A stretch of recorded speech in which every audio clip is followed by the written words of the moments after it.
Bonsoir à tous, bonsoir au public de la Cité Libre. Ce soir, nous nous retrouvons pour une soirée de débat et de discussion autour de Lionel Jospin, ancien Premier ministre français, dont nous avons appris par la télévision et la radio le décès le 22 mars dernier. Ce soir, donc, nous allons parler du parcours politique de Lionel Jospin et surtout de son exercice de la direction du gouvernement français, puisqu'il a été Premier ministre en France entre 1997 et 2002. Et on ouvrira peut-être la discussion en fin de soirée sur un certain nombre d'hommages de personnalités politiques contemporaines qui ont été faites à Lionel Jospin. Qu'est-ce que ça nous apprend de l'identité politique de certains acteurs de la scène politique française voilà, l'hommage de Jospin que lui a fait le président Macron, les commentaires sur Jospin qui ont pu être faits du côté de Jean-Luc Mélenchon ou d'autres personnalités diverses et variées. Pour suivre cette discussion et pour avoir des éléments factuels pour commenter un petit peu la politique de Lionel Jospin, afin de ne pas s'en tenir, comme l'a fait un blogueur contemporain, à l'idée que voilà, il avait une grande probité personnelle et que c'était un grand homme d'État parce qu'il était vertueux. C'est un peu la défense semi-robespierriste que nous a fait de Lionel Jospin, un blogueur bien connu, un blogueur laconique. Afin d'avoir donc des éléments factuels pour appuyer la discussion, je vous propose de suivre le commentaire qu'en donne d'une part le blogueur politique français Descartes, qui est un blogueur d'obédience souverainiste et marxiste, donc il va en faire une critique assez marquée à gauche, et puis dans un second temps, précisément sur la question de la direction du gouvernement français lorsque Jospin était Premier ministre et les nationalisations qui sont intervenues durant cette période, je vais m'appuyer sur un article publié dans la revue Contretemps, revue de critique communiste, par Ludivine Bantini, qui est une historienne française. Elle a écrit notamment une histoire de la rue des Champs-Élysées à Paris, ou des histoires sur des événements politiques et sociaux de la France contemporaine. Là aussi, je pense que ça nous permettra de nous rappeler un certain nombre de choses, puisque même pour les plus âgés d'entre nous, ce sont des événements qu'on n'a pas connus de manière très consciente et très directe, donc on s'appuie sur des documents ou des commentaires historiques pour la soirée. Et je vais en discuter de tout cela avec notamment Tengri, qui est un post-étudiant en histoire, qui est un sympathisant du Parti Socialiste Suisse, et qui est donc un observateur étranger de la vie politique française, que nous connaissons bien ici sur la Cité Libre, parce que c'est un petit peu notre expert en politique interne du Parti Socialiste. Tengri, bonsoir. Bonsoir, merci de m'accueillir pour cette soirée. Je suis effectivement, je connais assez bien le fonctionnement du Parti Socialiste, et effectivement je pense pouvoir apporter des informations sur mon avis ainsi que des informations factuelles, sur Lionel Jospin et son mandat, et j'espère que ce sera une discussion intéressante. Merci. Oui, et puis comme je l'ai dit, les articles que j'ai pris dans la presse, on va dire de gauche radicale, étant assez critiques sur Lionel Jospin, ça peut être bien d'avoir le point de vue de Tengri, qui est plutôt un partisan habituellement de solutions politiques centristes, et ça permettra d'avoir un dialogue éventuellement, en opposant des convictions ou des faits, afin d'avoir un bilan plus juste de Lionel Jospin qui n'est pas là pour se défendre. Alors je commence un petit peu par la lecture du billet du blogueur Descartes, puisque je considère que c'est l'un des meilleurs commentateurs de la vie politique française, qui a le recul historique du fait de son expérience de vie. C'est quelqu'un qui a certainement une cinquantaine d'années, qui ne doit pas être très loin de l'âge de la retraite, et qui regarde tout ça avec justement une certaine connaissance des rouages de la vie politique française. Alors son article daté du 26 mars sur son blog commence ainsi. Lionel Jospin est mort. C'est toujours triste, la mort d'un homme.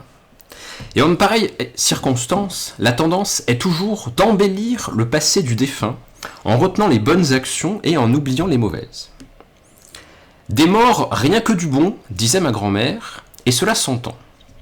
Les vivants sont là pour se défendre des reproches qu'on pourrait formuler. Les morts ne peuvent se disculper que par personne interposée, d'où l'intérêt aussi de pouvoir discuter avec Tengri.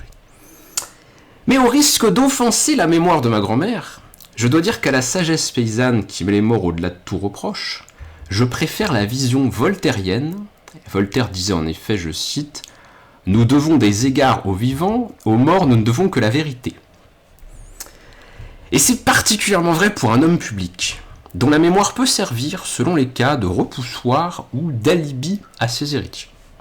Alors cherchons donc un petit peu à nous rapprocher de cette vérité, la vérité sur Lionel Jospin.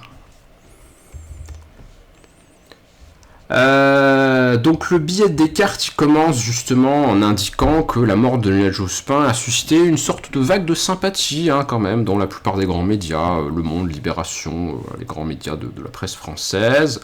Il a tout de suite été en quelque sorte salué par la plupart des dirigeants politiques français, et notamment le président Macron, qui est allé jusqu'à décider un hommage national aux Invalides pour l'ancien Premier ministre français Lionel Jospin, ce qui est un honneur tout à fait inhabituel, dont n'ont pas bénéficié la plupart de ses prédécesseurs. Ça montre le fait que de manière générale, moi j'ai le sentiment que Emmanuel Macron, mais Hollande était déjà un petit peu comme ça, a un certain goût pour les commémorations publiques, pour un petit peu tout et n'importe quoi, donc il les distribue assez généreusement les cérémonies publiques. Et là en l'occurrence c'est un hommage national, alors c'est le stade en fait en quelque sorte en dessous de la panthéonisation. Panthéonisation c'est vraiment aux grands hommes ou femmes en l'occurrence la patrie reconnaissante, donc c'est la plus haute consécration de la République française post-mortem. Là c'est l'hommage national, donc c'est censé être une forme de reconnaissance publique adressée à une personnalité, mais qui va pas jusqu'au stade en quelque sorte ultime que serait la panthéonisation. Il faudrait comparer, on a fait je pense des hommages nationaux pour des victimes d'attentats par exemple, des policiers ou des militaires qui seraient morts dans des conditions soit assassinés, soit en faisant leur devoir, soit un mixte des deux. Bon, ça serait intéressant de comparer finalement à qui d'autre pourrait-on comparer la figure de Lionel Jospin. Il me semble, sauf erreur de ma part, que ces dernières années, on a dû faire un hommage national pour Charles Aznavour, le chanteur, par exemple. Au nom du rayonnement culturel que ça apporte, sa musique pour la France. Donc, hommage public sans atteindre donc le niveau de la panthéonisation. Alors, question, pourquoi de tels hommages? Pourquoi le faire pour Lionel Jospin et pas pour d'autres premiers ministres des dernières années? Et alors le commentaire du blogueur Descartes à cet égard est le suivant. Difficile de justifier cet hommage à partir de l'héritage du défunt, car on ne peut pas dire que le parcours de Jospin soit jalonné de grandes réalisations. Alors qui est Lionel Jospin? D'où vient-il politiquement? Faisant partie de ces trotskistes venus au Parti Socialiste par entrisme, quand ce n'était pas séduit par la promesse mitterrandienne de liquider le PCF, il fut pendant les 2 septennats de François Mitterrand, au mieux un vieux godillot du vieux, entre guillemets, souscrivant sans un mot critique à tous les choix, à tous les revirements du pouvoir socialiste. En effet, Lionel Jospin, ça a été révélé durant l'époque où il était Premier ministre, et même plutôt vers la fin en fait, de son exercice du pouvoir, vers 2000-2001, des articles de presse et des ouvrages d'enquête des journalistes ont mis en évidence le fait qu'il avait été proche des lambertistes précisément, donc une tendance du trotskisme français qui est plutôt la tendance, on pourrait dire, un peu conservatrice autoritaire ou un peu dure, du trotskisme français qui se démarque d'un trotskisme plus libertaire, plus jeune et plus ouvert aux nouveaux mouvements sociaux qui serait celui de la LCR par exemple. C'est le même lambertisme qui a façonné des personnalités comme Laurent Inger, l'historien militaire, qui a une certaine notoriété sur YouTube.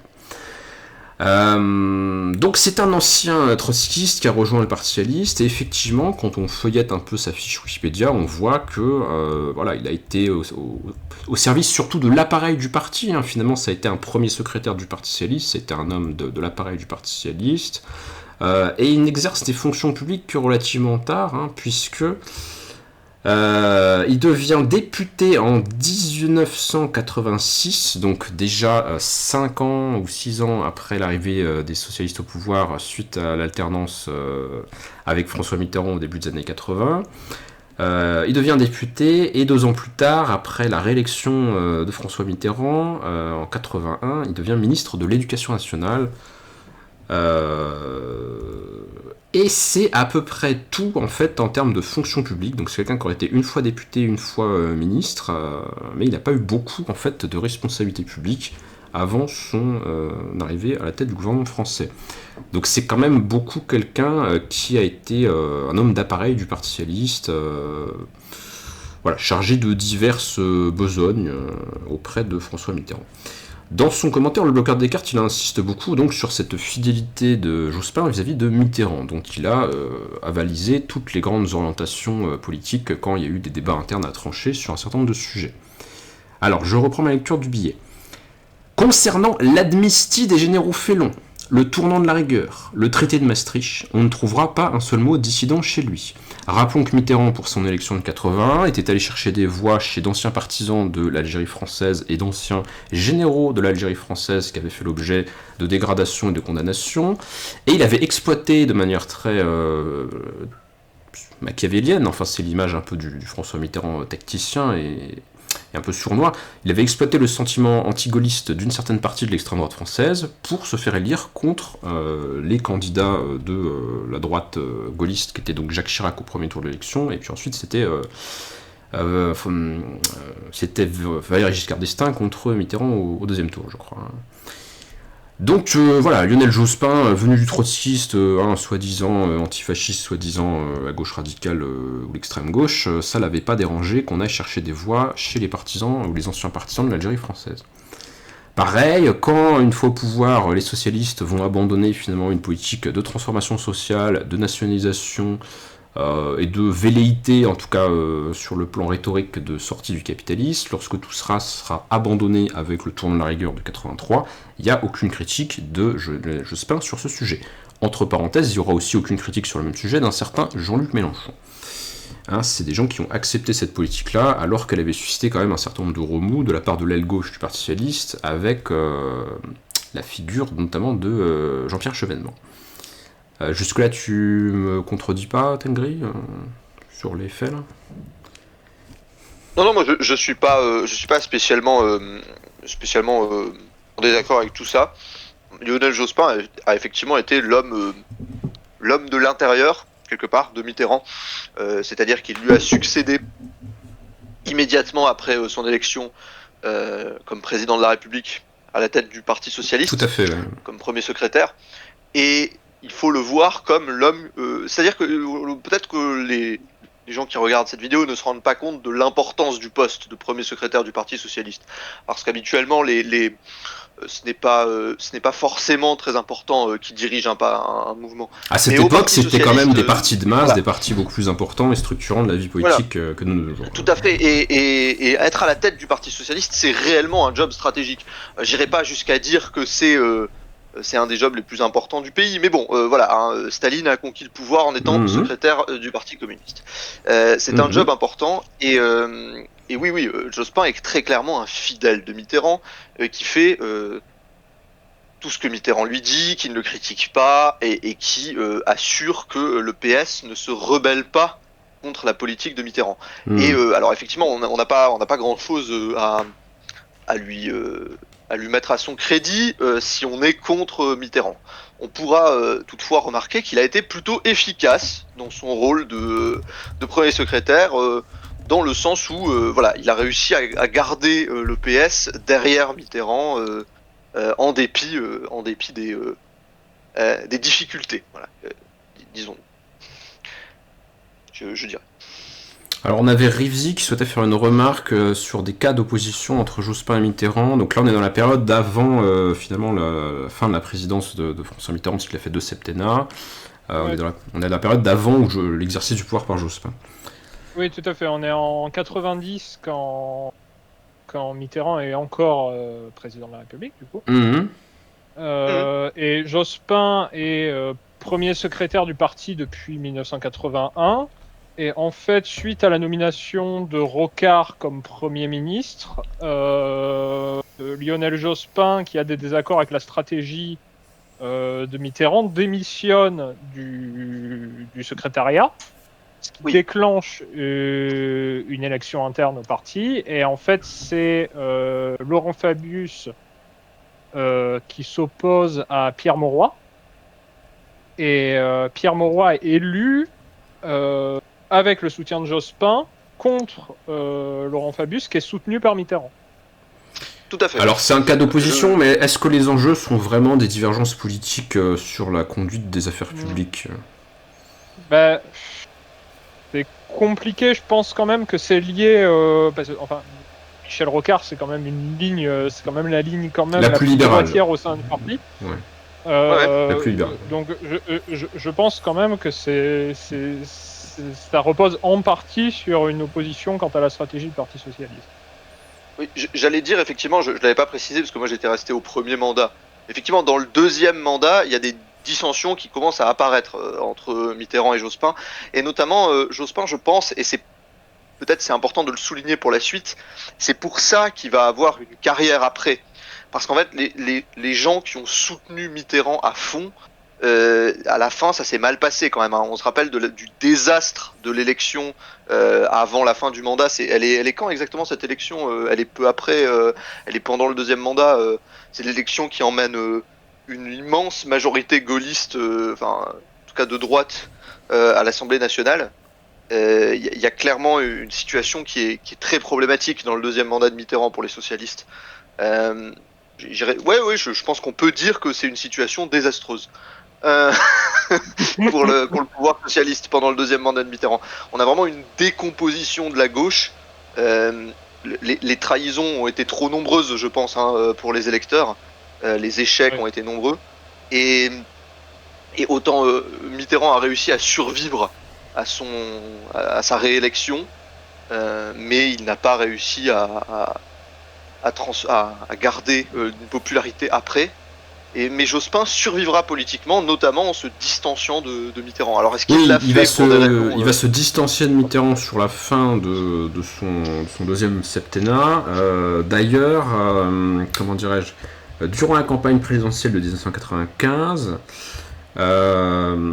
Jospin va donc être le candidat du Parti socialiste à l'élection présidentielle de 95 après. En sachant qu'il a aucune chance de gagner. Hein. Alors, c'est pas tout à fait ce que nous dit Wikipédia, parce que Wikipédia nous dit qu'il crée la surprise au premier tour en arrivant en tête avec 23,3% devant ses rivaux, mais il va être largement battu au deuxième tour. Mais il est quand même présent au premier tour de l'élection présidentielle en 95.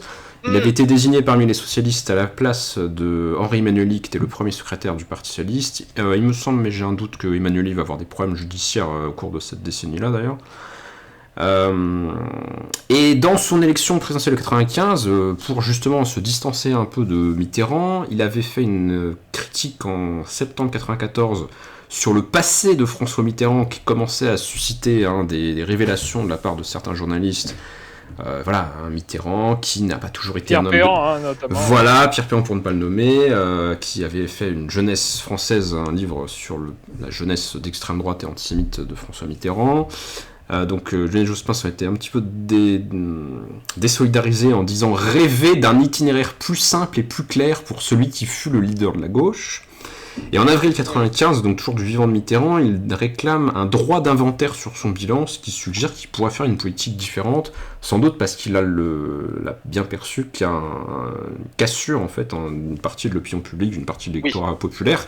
Il faut savoir qu'à l'élection présidentielle de 81, donc 10 ans plus tôt, ou 15 ans plus tôt même presque, il y avait une majorité d'ouvriers dans la population des électeurs votants. Les ouvriers avaient été plus nombreux à voter pour le PS que pour le Parti communiste, ce qui était une première depuis la libération en 1945. Et cet électorat ouvrier, qui a subi de plein fouet dans la désindustrialisation, il est beaucoup moins porté à soutenir le PS, évidemment. Donc il essaie tout ça, il sait qu'il doit, s'il veut incarner la nouveauté Jospin, il doit se démarquer un peu de Mitterrand au moment de cette élection présidentielle en 95. Tout à fait. Après, je pense qu'ils savaient qu'ils allaient perdre. Ils ont fait un bon score au premier tour parce qu'il n'y a pas trop de division à gauche.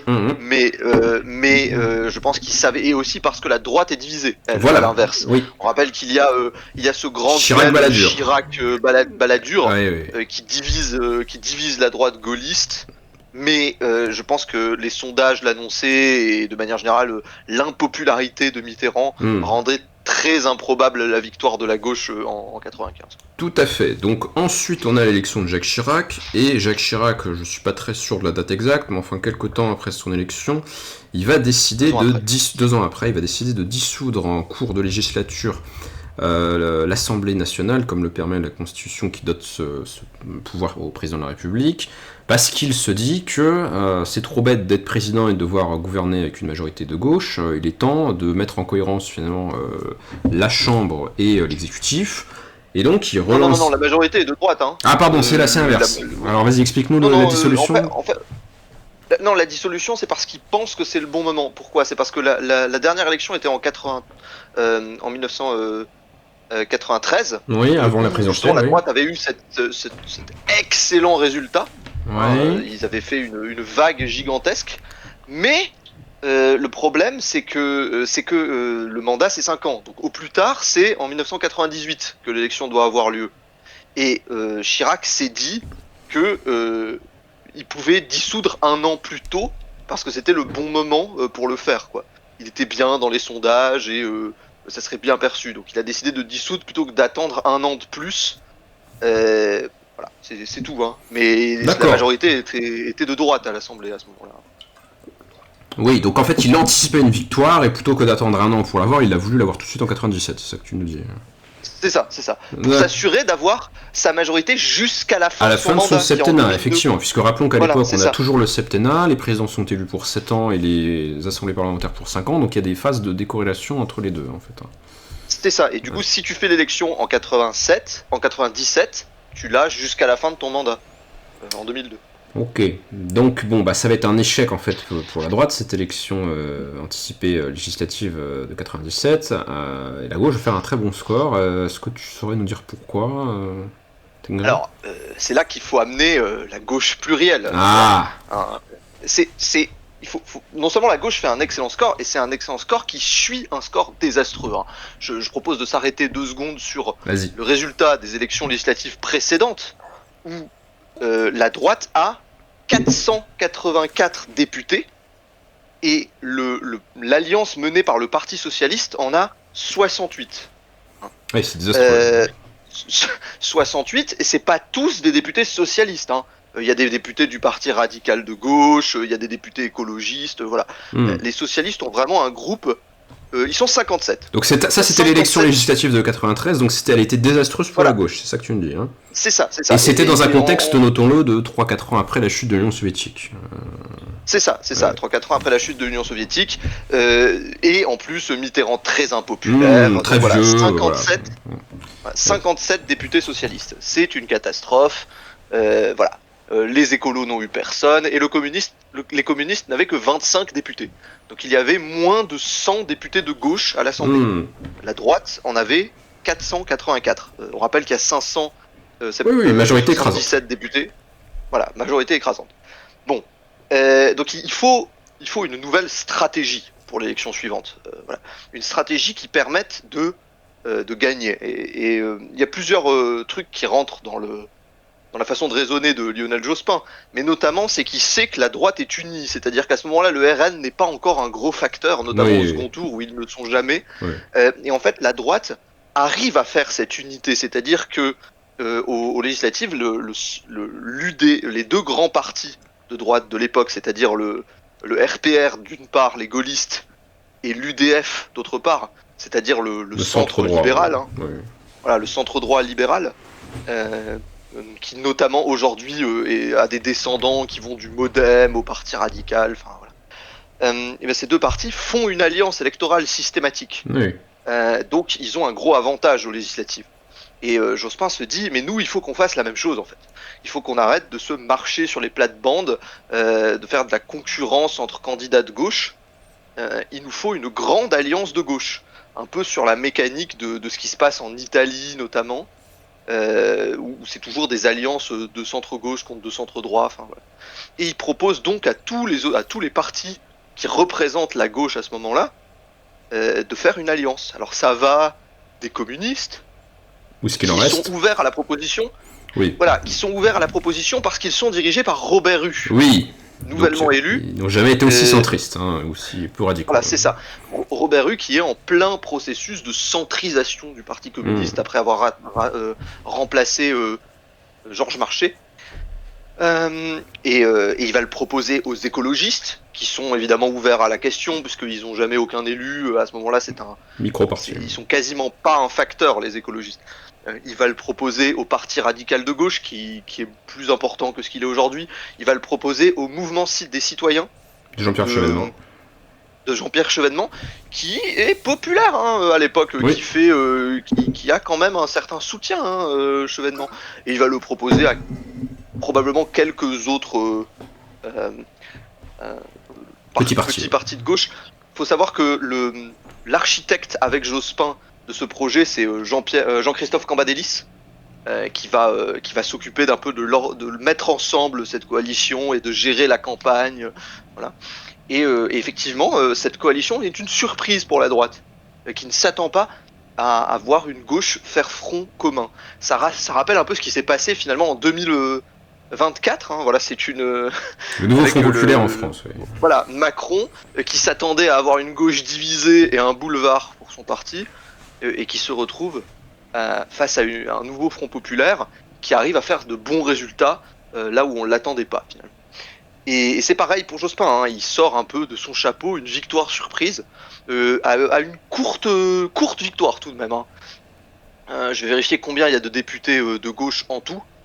Il y en a... il y en a une majorité, mais pas énorme. Voilà, il y en a un tout petit peu plus que la majorité absolue. C'est suffisant pour gouverner. Voilà. C'est suffisant pour gouverner, ils sont 312, voilà, au total, la gauche est 312. Donc c'est une quarantaine de plus que la majorité, mais c'est pas possible pour les socialistes de gouverner tout seuls, c'est ça qui est important. Je termine là mon aparté. Ils ont besoin de conserver la majorité qu'ils ont créée électoralement. Ils peuvent pas se permettre de dire ah c'est bon maintenant qu'on a gagné, cassez-vous.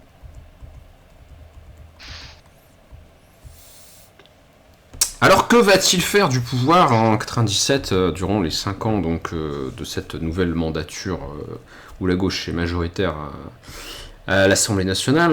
Que va-t-il faire du pouvoir Lionel Jospin? Parce que finalement c'est là où il va pouvoir se révéler d'une certaine façon, puisque avant il était un peu l'agent de François Mitterrand, maintenant il a la capacité finalement d'emmener la France dans une certaine direction, en cohabitation bien sûr avec Jacques Chirac, mais voilà, il y a quand même... une capacité tout à fait notable du Premier ministre à gouverner, même à la limite sans l'approbation du président de la République sur la plupart des sujets. Donc c'est là où arrive quand même la critique des forces socialistes et communistes au sens historique du terme, c'est-à-dire pas ceux qui ont soutenu les politiques de l'époque. Je continue la lecture du billet de Descartes. Alors, vint ensuite sa gestion comme Premier ministre de la gauche plurielle entre guillemets. Elle consacra, derrière des réformes sociétales, on en reparlera peut-être un petit peu plus tard, la conversion finale de la gauche française à l'idéologie libérale libertaire.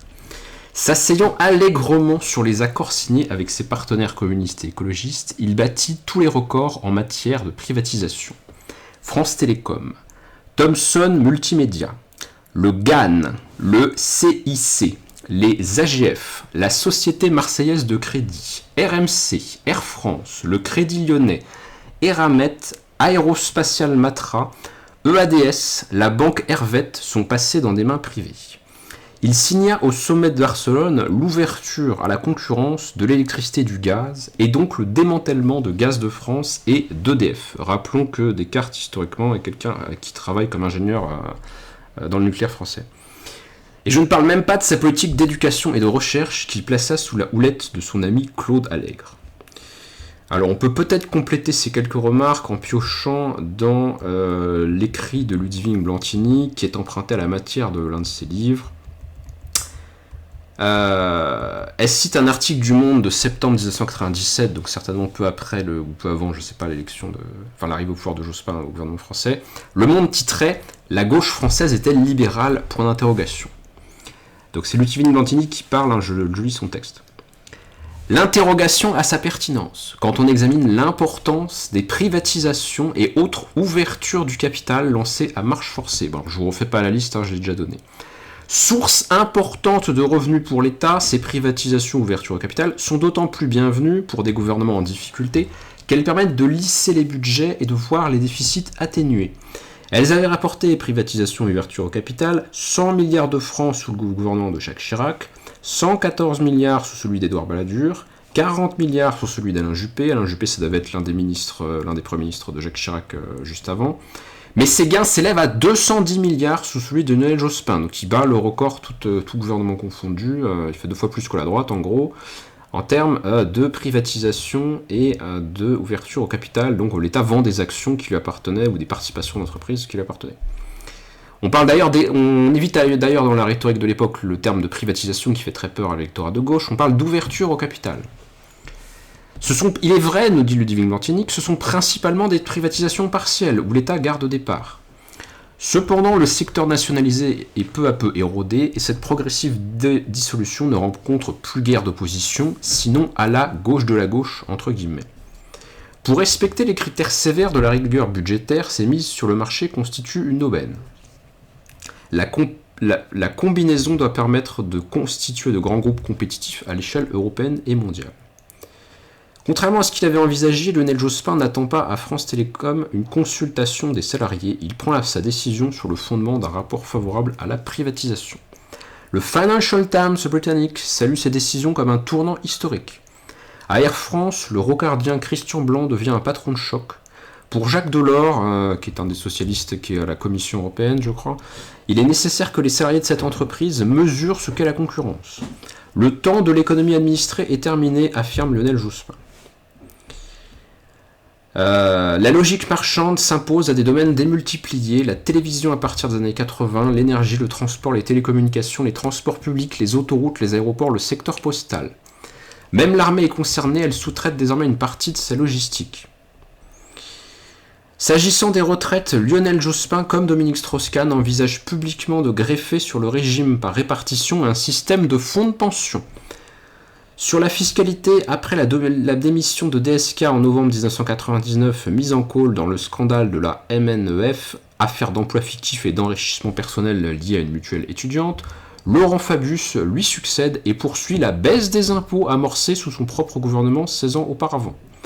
C'est la première fois, écrit l'économiste Thomas Piketty, qu'un gouvernement de gauche baisse les taux les plus élevés de l'impôt sur le revenu.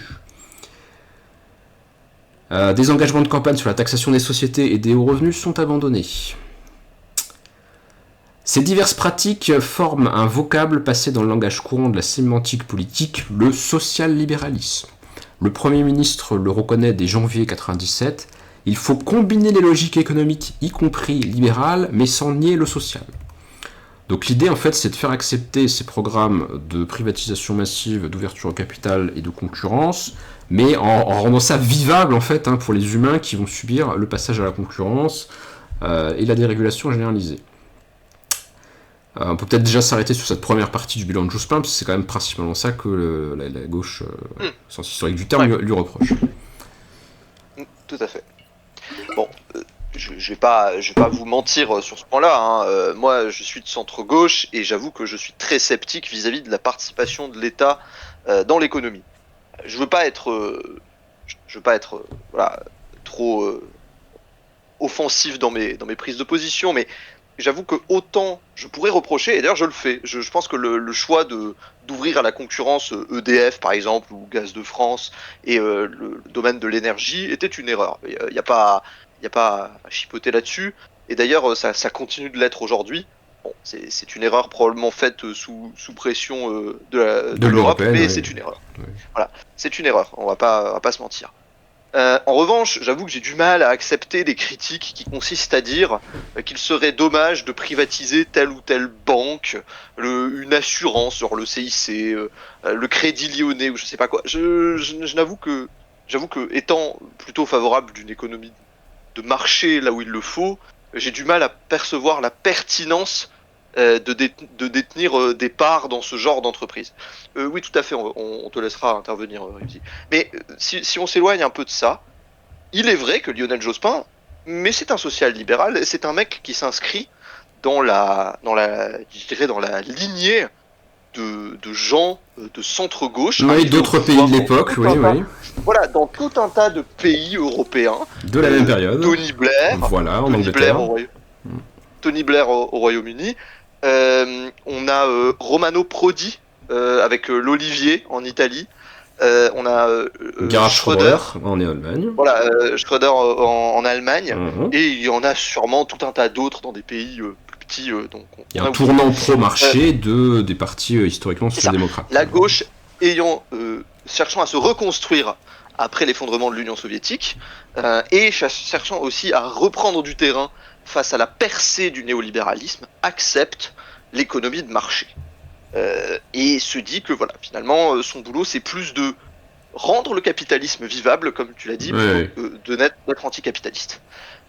Effectivement, c'est normal. Rappelons d'ailleurs, pour mesurer l'évolution historique de Jospin, que juste avant l'arrivée au pouvoir socialiste en 80, quand il était encore justement militant du Parti socialiste de l'époque, en 1979, il avait déclaré quelque chose du style, j'avais la phrase sur Wikipédia. Voilà, au congrès de Metz de 1979, c'est un peu ce que disait Mitterrand à l'époque, ça montre le peu de conviction de ce genre-là, il avait déclaré « L'objectif du PS n'est pas de moderniser ou de tempérer le capitalisme, mais de le remplacer par le socialisme. » Donc tout ça a disparu au cours du grand cauchemar des années 80, pour citer un livre qui porte ce titre. Voilà, tout à fait. Moi je pense que ça a disparu même plus dans les années 90. Mais effectivement, 15 ans ont eu raison. 15 ans de mitterrandisme, en tout cas en France, ont eu raison de toutes ces positions-là. Bon, après, je suis de centre-gauche, donc je vais pas... voilà. Mais c'est vrai. Mais alors, sans faire un débat de fond sur la question pro-marché ou pas pro-marché, est-ce que tu pourrais quand même concéder, là, Tengri, que ces privatisations, quand même, on serait pro-marché en général, quand même, comment dire, ce sont des ventes d'entreprises dont la plupart étaient rentables quand même. C'est-à-dire que l'État gagnait de l'argent en les détenant. C'est un argent qui va plus gagner. C'est un argent qui va donc devoir. C'est un argent qu'il a gagné en les vendant. Enfin, oui, à court terme, mais sur le long terme, ça lui fait pas des revenus constants chaque année du bénéfice de cette entreprise. Ça lui fait pas des revenus constants chaque année, mais c'est des entreprises dont l'État n'a pas vraiment de... Enfin, moi, je ne comprends pas la raison pour laquelle l'État les possède, donc je ne vois pas de problème à les privatiser. Mais pour revenir sur les... On pourrait te répondre que ça permet à l'État de se financer par des activités économiques qu'il possède lui-même, plutôt que par l'impôt, par exemple. Oui, mais... En fait, c'est une façon de dire qu'au final, le mieux ce serait que l'État détienne tout, parce qu'a priori, il se financerait comme ça. Il peut ne pas tout détenir, mais tu remarqueras que s'il veut maintenir un niveau de dépenses constante et s'il se prive de certaines activités qu'il détenait et qui étaient rentables, il est obligé d'aller chercher la différence, soit en s'endettant, et c'est plutôt la logique de ce qui a suivi, soit en augmentant les impôts. Donc, ou alors en comptant sur la croissance. Bon, on sait que ça n'a pas vraiment bien marché. Alors les années Jospin, et c'est aussi une des raisons de la nostalgie peut-être que ça évoque aujourd'hui, étaient marquées par une croissance. C'est des années de croissance. Voilà, c'est ça. Ouais. C'est ça. C'est des années de croissance. Et moi, je pense qu'effectivement, en étant de gauche, disons de gauche radicale ou de centre, on a un désaccord radical sur la question de la privatisation, parce qu'on a un désaccord radical sur la pertinence de la participation de l'État. Moi, je pense que l'État est pertinent dans l'économie, mais dans des secteurs stratégiques, à des endroits où il y a des raisons qu'il soit. Mais plus de manière générale, moi je pense qu'il y a des choses qu'il faut défendre dans le mandat de Jospin de façon économique. C'est-à-dire que certes, il y a des positions qui ont été mauvaises, mais il y en a des bonnes aussi. Mais commençons par écouter Rivzi qui veut parler de... Allez-y, on va écouter Rivzi qui lui va peut-être nous soutenir à un autre point de vue. Pas forcément tant que ça. Alors que celui de Lapin, oui. J'espère. Pas forcément, non. Après, je suis d'accord qu'en soi, par exemple, il y a certaines activités, certaines entreprises qui ont été privatisées où ça pouvait plus s'entendre que pour d'autres. Mais le gros problème des privatisations Jospin, c'est quand même, contrairement à ce que disait d'ailleurs le gouvernement à l'époque, la privatisation d'entreprises liées à des secteurs critiques. France Télécom, c'est une entreprise publique qui a un monopole sur les infrastructures télécommunications, donc c'est un secteur absolument critique pour l'État, en fait. Il y a certains de ces secteurs d'activité qui correspondent plus ou moins à des activités monopolistiques où on voit pas très bien ce que la concurrence pourrait faire dans le domaine. D'ailleurs, la Suisse a une entreprise qui n'est pas monopolistique, mais elle conserve une entreprise d'État dans le secteur des communications. Ça s'appelle Swisscom. Il n'y a pas besoin qu'elle soit monopolistique, mais effectivement, en avoir une, ça peut avoir un intérêt. J'ai eu une petite coupure au moment où on listait toutes les entreprises, mais il me semble que les autoroutes du sud de la France ont été aussi en partie mises sous exploitation et gestion privée. C'est pas Juppé, ça ? Alors non, enfin il y a une concession totale des autoroutes de Villepin. Ouais. Mais je crois que les autoroutes spécifiquement du sud de la France, c'est pas sous gestion exploitation privée, sous Jospin, à vérifier. Enfin surtout il y a par exemple la privatisation qui conduira au démantèlement progressif de champions nationaux, notamment Thomson. Thomson qui est un géant qui est un géant industriel.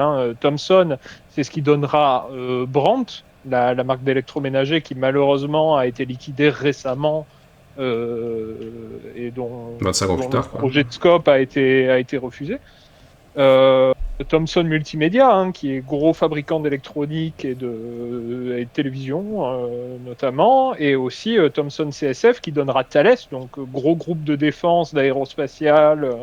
Donc voilà, Thomson c'était vraiment un géant industriel national français qui représentait enfin vraiment un intérêt stratégique, géopolitique, économique pour l'État. Donc voilà, moi oui, parce que tout ça est vendu sur le marché, donc ça appartient à des propriétaires privés, mais potentiellement aussi à des capitaux étrangers, parce qu'en fait, on peut vendre ce qu'on possède, et c'est pas forcément des capitalistes français qui rachètent tout. Il y a un problème effectivement à privatiser, enfin même moi je peux le reconnaître, il y a un problème à privatiser en période de délocalisation, c'est-à-dire que voilà, la France était en période de désindustrialisation, donc forcément quand tu privatises, ça pose des problèmes. Après, peut-être que ces entreprises auraient fini par échouer même entre les mains de l'État.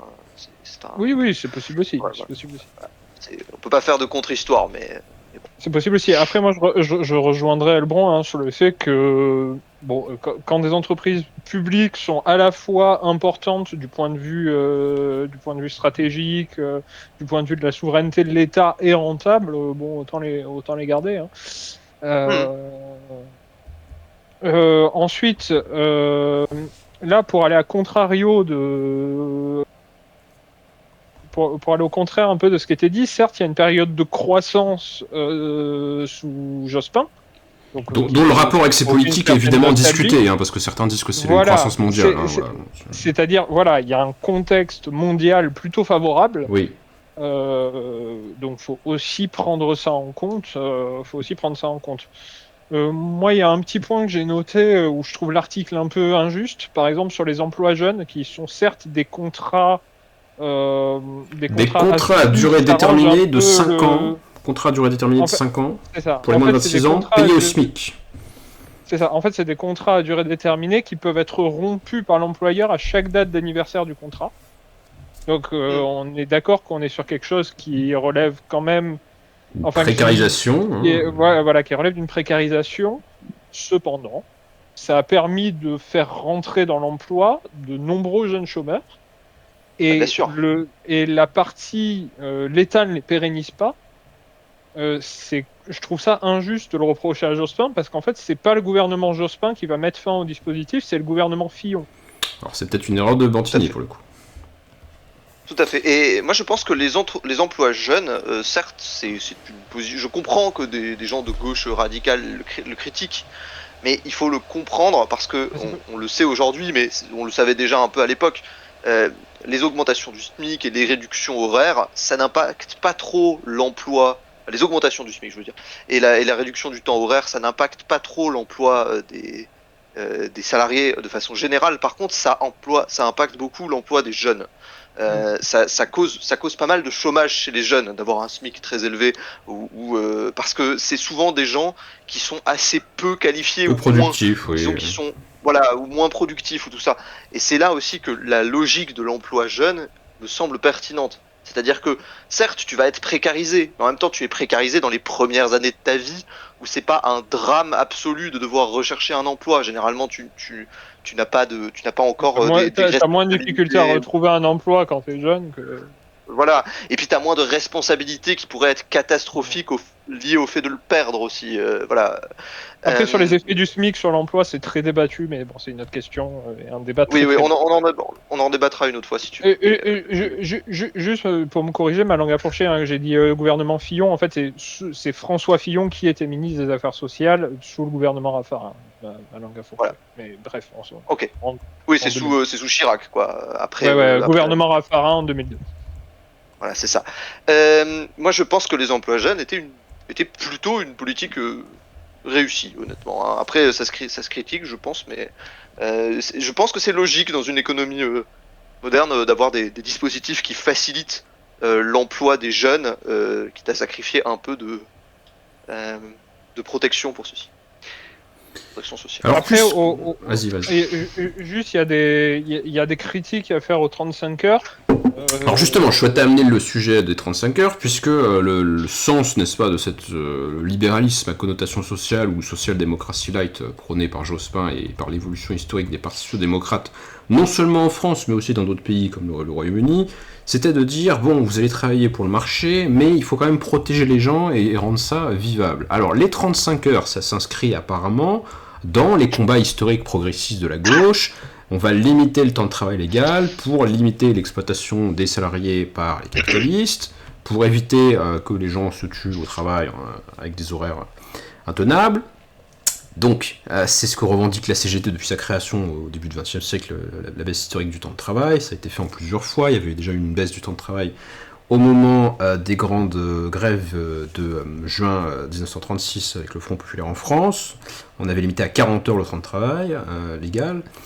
Et donc les gouvernements de Lionel Jospin, avec notamment Martine Aubry qui est au ministère de l'Emploi et de la Solidarité, hein, qui regroupe plusieurs administrations différentes sous sa tutelle, va mettre en place la loi Aubry 1 juin 98 des 35 heures, qui sera combinée plus tard avec une loi Aubry 2 en décembre 99, qui rend obligatoire le passage aux 35 heures dans les entreprises de plus de 20 salariés. Alors, et qui augmente le taux payé des heures supplémentaires aussi. Sans doute aussi, oui, effectivement. Alors, conquête historique de la gauche, c'est souvent ce que tente de mettre en avant, notamment au moment des hommages qu'on a eu depuis quelques temps, là, depuis le décès de Lionel Jospin. C'est souvent ce que mettent en avant un certain nombre de ses partisans. On comprend pas très bien d'ailleurs comment Emmanuel Macron peut se féliciter de cette modernisation qui ne doit rien à sa personne et qui semble même en contradiction avec les orientations de sa propre politique en tant que président de la République. Mais voilà, il y a un certain nombre de gens qui nous disent « Ah, c'est une victoire sociale, il y a eu les 35 heures. » Alors, opinion, Tengri, Purivizi. Moi, personnellement, je pense que c'est une victoire. En Suisse, on travaille plus que 35 heures. Légalement mais... Oui, c'est 42 heures le temps de travail hebdomadaire. Vous voyez, on a une différence de quasiment un jour de plus. Hein. En France, c'est comme si tu travaillais 6 jours. Hein. C'est 7 heures de plus. C'est une grosse différence. Et surtout, je pense qu'en fait, il y a plusieurs études qui sont sorties récemment qui démontrent que généralement, les pays où les gens travaillent plus au niveau horaire sont des pays où les gens sont moins productifs par heure travaillée, en fait. Donc la France a des très bons scores de productivité, hein, même productivité horaire. Productivité horaire, on est d'accord. De productivité horaire, les scores sont très bons. Je pense pas qu'on puisse reprocher grand chose aux 35 heures. La France a plein de problèmes économiques, mais je pense pas qu'ils soient liés au fait que les gens travaillent moins en France qu'ailleurs. Voilà. Et de toute façon, ça me semble être difficile de le critiquer. Enfin, on pourrait le critiquer en étant libéral. C'est un sujet qui revient, enfin c'est une petite narrative qui revient à droite de l'échiquier politique française. Non, mais on peut le critiquer en étant libéral. Mais je veux dire, ça me semble difficile d'avoir une critique réellement, enfin en étant de gauche, de reprocher ça à Lionel Jospin, quoi. Comme tu l'as dit, c'est une avancée. Dans le texte de Ludwig Mantini, c'est pour ça que je dis qu'on peut faire une critique de gauche éventuellement des 35 heures. Hein, elle nous dit qu'en annualisant le temps de travail, elle crée une plus grande flexibilité qui s'accompagne d'une modération salariale. Donc l'idée, ce serait qu'en fait, les gens vont pas être payés plus avec cette limitation du temps de travail. Mais ils ont des RTT. Je suppose qu'on a un spécialiste des RTT ici, mais les temps de travail sont annualisés, mais ils permettent de prendre des genres de vacances supplémentaires en faisant des heures supplémentaires. Enfin, je te laisse. Non mais surtout qu'en fait, c'est comment dire. En fait, l'annualisation du temps de travail, c'était à peu près nécessaire en réduisant le temps de travail. Parce qu'en fait, en réduisant le temps de travail, comment dire. En fait, tu peux moins En fait, c'est plus difficile de réagir à des pics d'activité. Donc, en fait, en modulant à l'année, c'est beaucoup plus facile de gérer ça, de moduler ton temps de travail pour gérer des pics d'activité. Ou alors, Tout à t'es fait. obligé d'imposer des présences en heures supplémentaires, mais payées en heures supplémentaires, et ça Mmh, coûte très cher. mmh. Voilà. Donc en fait, c'était quasi mécanique si tu veux que le système fonctionne bien.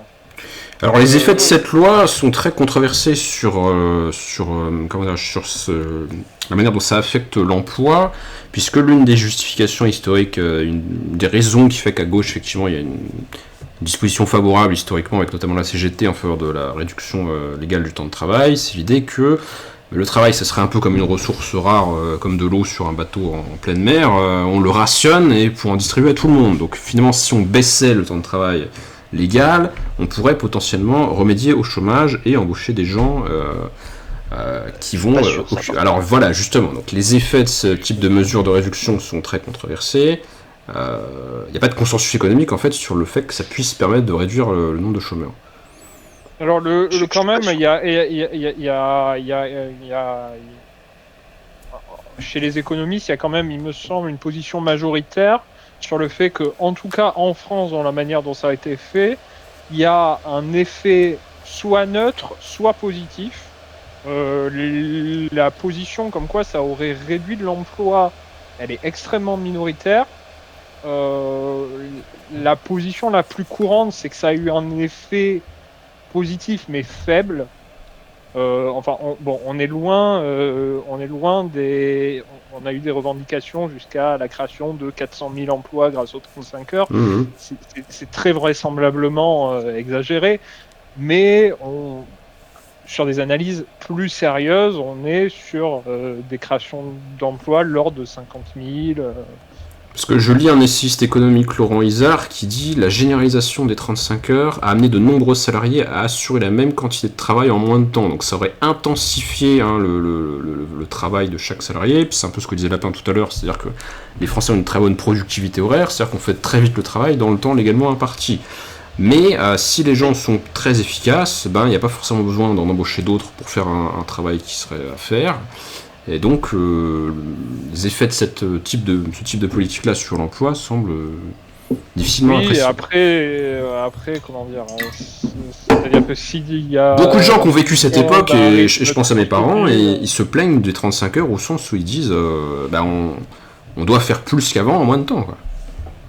Oui, oui, oui, oui, mais c'est un problème effectivement. Oui, très peu de gens ont employé des gens supplémentaires pour les 4 heures qu'ils ont perdues. C'est sûr. Il y a peut-être eu un effet léger sur l'emploi, mais je pense que de manière générale, ça aura plutôt tendance effectivement à compresser le temps, enfin et à augmenter la quantité de travail que tu dois faire par. C'est là où je dis qu'on pourrait éventuellement faire une critique de gauche, c'est-à-dire qu'on pourrait dire que ça ne sort pas en fait de la misère ou du sous-emploi les fractions de la population qui sont les plus éloignées du marché du travail, tout en augmentant l'intensité de travail des gens qui travaillent et donc leur taux d'exploitation en fait.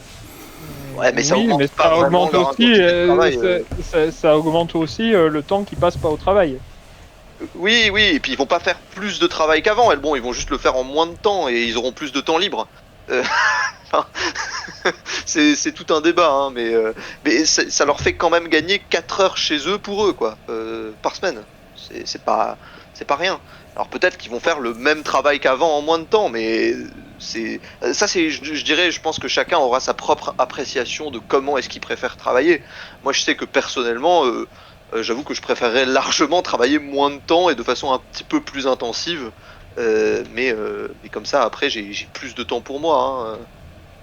J'avoue que je fais partie des gens qui pensent que la Suisse devrait réduire son temps de travail à peut-être pas à 35, mais au minimum à 40 heures. Ouais. Moi, je suis plutôt d'accord avec Lapin. Je juge que c'est une réforme globalement positive au regard des effets économiques que décrivent les économistes, même s'ils sont faibles. Et puis, en effet, de ce que je vis moi aussi en tant que salarié, et du fait que certes, ça comprime peut-être, ça impose un rythme de travail supplémentaire, ça permet aussi, surtout quand tu fais plus de 35 heures, d'avoir quand même Beaucoup de plus RTT. de jours de congé, pouvoir organiser ta vie personnelle autrement. Et non, je pense que c'est globalement une bonne réforme à titre personnel. Moi, en tout cas, je sais qu'il y a beaucoup de gens quand on s'éloigne un peu des discours économiques et tout, il y a quand même beaucoup de gens que je connais en France qui sont très contents d'avoir 35 heures et qui me plaignent quand je leur dis que je travaille 42 quand je travaille. Dans une vidéo précédente de la chaîne ouais. sur la syndicalisation des cadres, j'avais lu un commentaire spécialiste de la syndicalisation des cadres qui faisait remarquer qu'au moment de ces débats sous Lionel Jospin, une partie des syndicats qui représentent les cadres, donc pas les salariés les plus précarisés justement, était plutôt favorable en fait aux 35 heures parce qu'il y a des demandes dans les nouvelles générations un meilleur équilibre entre le temps de travail et vie personnelle. Mais en plus, enfin, c'est ce que je disais un peu, c'est ce que je disais un peu tout à l'heure, c'est-à-dire que quand t'es cadre, t'as souvent tendance en fait à faire plus de 35 heures. Donc ça veut dire que tu vas avoir des RTT et donc tu vas travailler plus longtemps les jours où tu travailles, mais par contre tu vas avoir plus de jours de congé à poser. Ou alors tu auras des heures supplémentaires qui sont mieux payées. Ou alors tu auras des heures supplémentaires qui sont mieux payées. Donc oui, comme les cadres, c'est une population qui fait beaucoup d'heures supplémentaires, enfin généralement plus que les employés, forcément,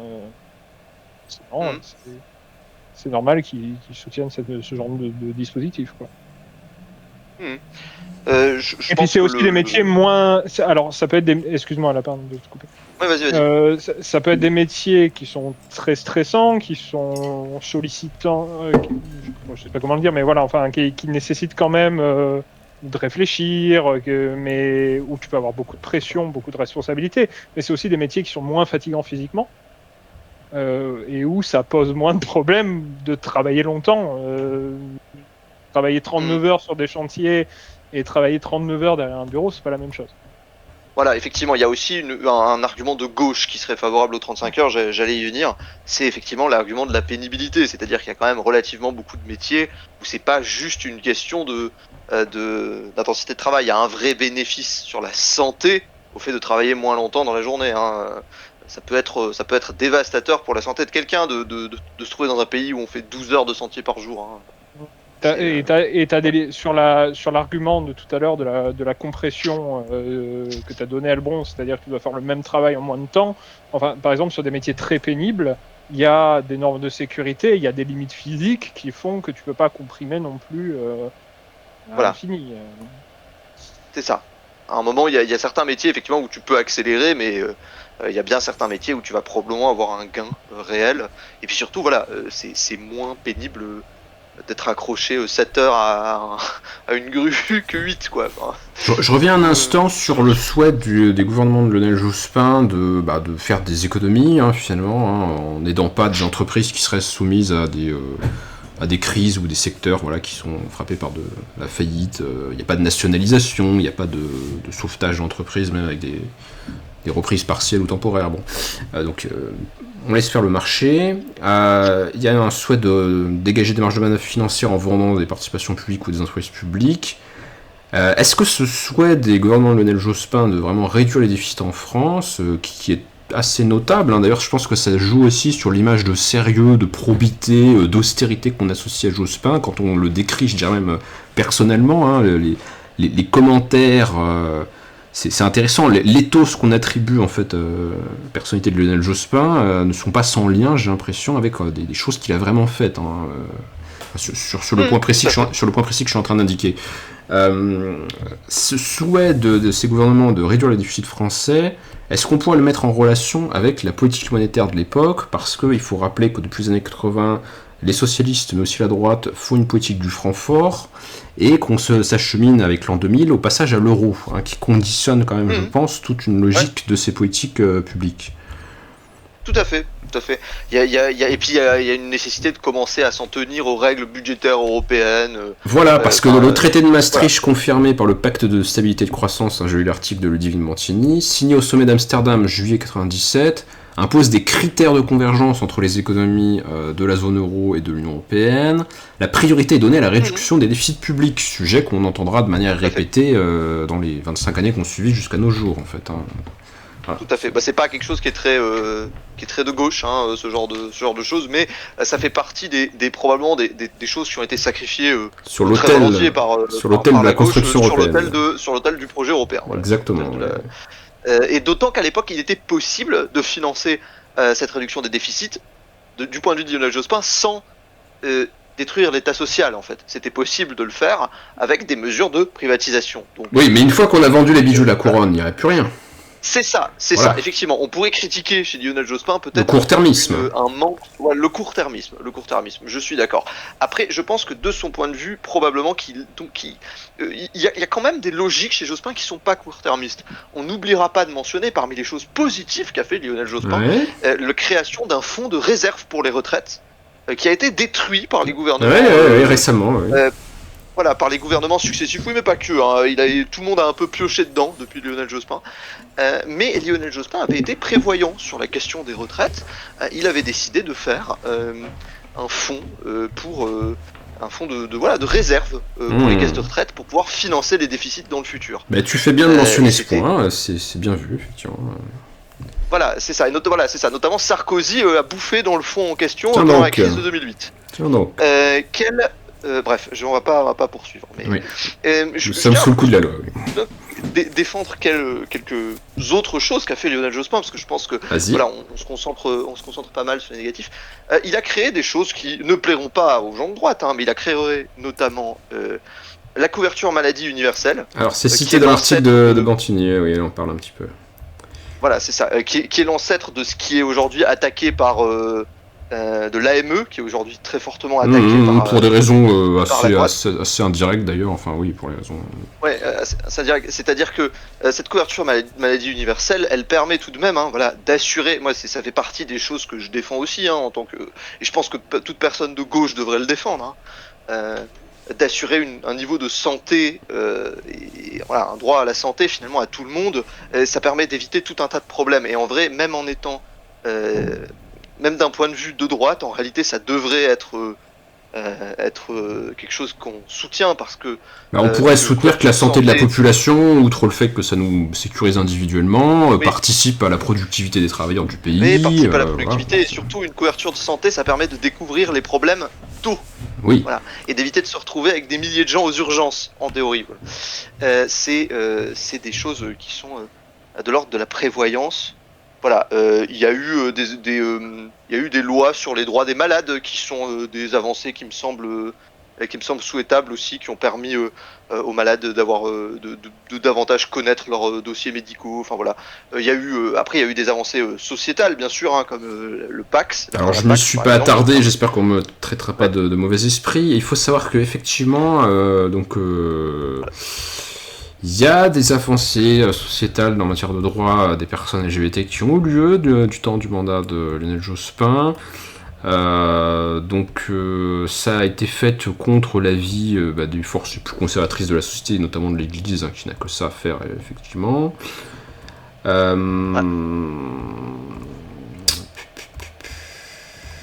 sais plus trop où c'est dans le texte. La loi du 15 novembre 1999 instaure le pacte civil de solidarité qui instaure une situation juridique à mi-chemin entre concubinage et mariage. Il reconnaît pour la première fois des droits aux couples homosexuels, même si le débat évite d'avorter l'homoparentalité et le mariage.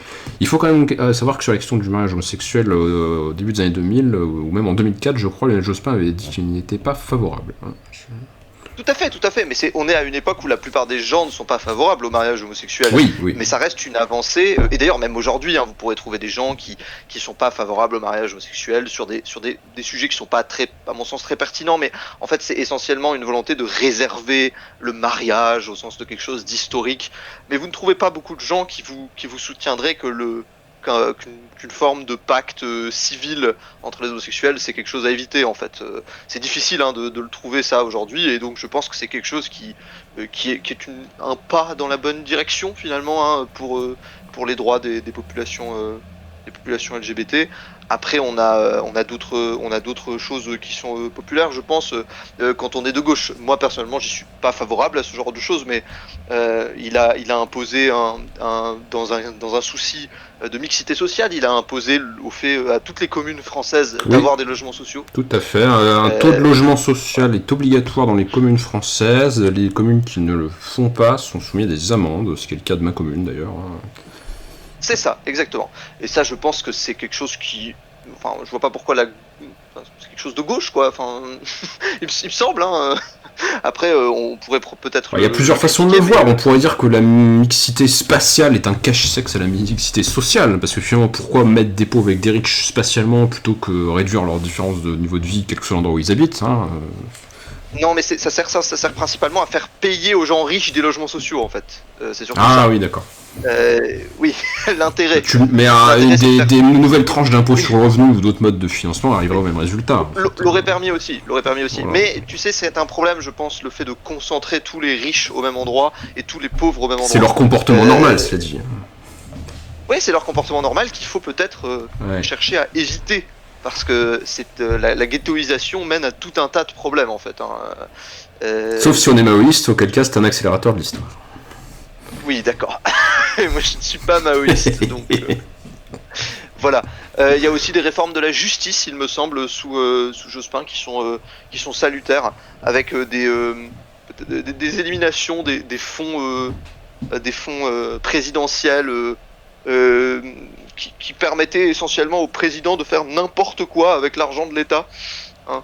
Vous chercherez, je ne sais plus comment ça s'appelle, mais il y avait un fonds à disposition du président de la République, et avec lequel il pouvait faire absolument n'importe quoi sans aucune vérification de personne, ce qui était vraiment un scandale absolument complet et que Lionel Jospin a supprimé. Donc c'est quelque chose qui me semble positif.